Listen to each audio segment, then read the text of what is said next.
El abanderado del PRI detalló su propuesta para combatir la violencia de género. Veamos. El candidato del PRI a jefe de gobierno, Mikel Arriola Peñalosa, presentó este lunes su agenda integral para las mujeres, tras revelar que en la Ciudad de México el 53% de los 8.9 millones de personas son mujeres y que de ellas el 74% se sienten inseguras. Explicó sus planteamientos en materia de seguridad.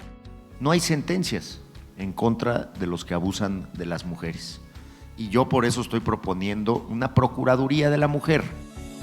Señaló que en 2016 el 80% de las mujeres dijo haber sido víctima de violencia en la capital del país y que los principales tipos de violencia son comunitaria, escolar, laboral e incluso obstétrica.